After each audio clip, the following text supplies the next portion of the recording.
प्रभु यीशु मसीह के मधुर और मीठे नाम में आज दिनांक 30 अगस्त दिन शनिवार को आप सब श्रोताओं का हम स्वागत करते हैं।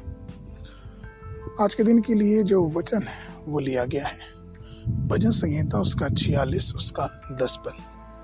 चुप हो जाओ और जान लो कि मैं ही परमेश्वर हूँ। मैं जातियों में महान और मैं पृथ्वी भर में महान हूँ। प्रियो, आज के मनन के लिए उसकी उपस्थिति और वचन पर मनन, ये शीर्षक है। उसकी उपस्थिति और वचन पर मनन। जब हम शांत होकर प्रभु के वचन पर मनन करते हैं तो परमेश्वर की उपस्थिति हमारे हृदय में प्रभावित होती है और हमें दिव्य संतुष्टि से भर देती है, मानो स्वर्ग से कोई नदी बह रही हो। जब हमने इस पद को पढ़ा तो हमें इन वचनों को जब भी हम पढ़ते हैं इन्हें हमें याद करना है, इन पर मनन करना है, इसके अर्थ को खोजना और जानना है, इस वचन की गहराई तक पहुंचना है, जिससे हम परमेश्वर की आध्यात्मिक आशीषों को प्राप्त कर सकें। जब यहोशू लोगों का नेतृत्व करके उन्हें कनान देश में ले जा रहा था, यहोशू 1:5 वचन कहता है कि तब परमेश्वर ने उससे वादा किया कि जैसे मैं मूसा के संग रहा वैसे ही तेरे संग रहूंगा, मैं तुझे कभी ना छोड़ूंगा और न त्यागूंगा।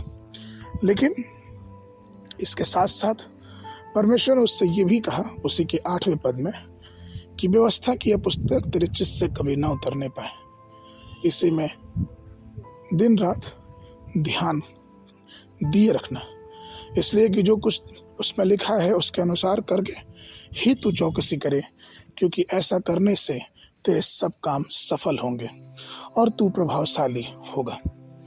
प्रियो, इस बात को हमें और आपको जानना और समझना है कि जब भी हम बाइबल पढ़ें तो इस पर ध्यान दें कि क्या उस बाइबल के पद या फिर जो कुछ भी हम पढ़ रहे हैं वो हमारे जीवनों के लिए एक आशीष का कारण बन रही है कि नहीं। भजन उसका 1 अध्याय 2 पद कहता है कि धन्य मनुष्य जो व्यवस्था से प्रसन्न होता और उसकी व्यवस्था पर रात दिन ध्यान करता रहता है। दाऊद उससे आगे भी जाते हुए भजन उसके 63 के 6 में कहते हैं, बिस्तर पर मैं तेरा स्मरण करता हूँ, मैं रात के एक एक पहर में तेरा ध्यान करता हूँ।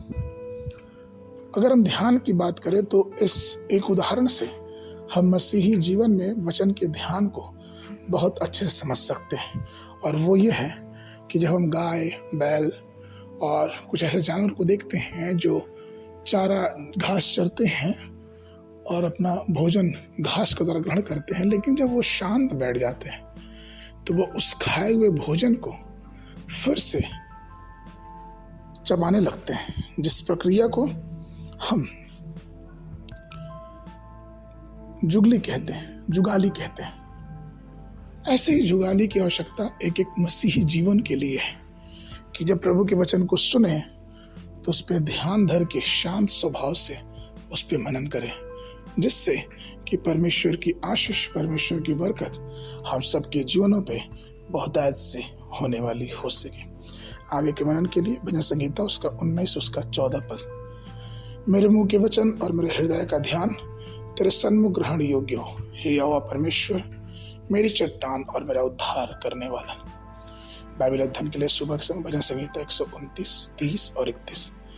1 कुरिन्थियों उसका 11 अध्याय 1 पद से लेके 16 पद तक। परमेश्वर आप सबको आशीष देवे।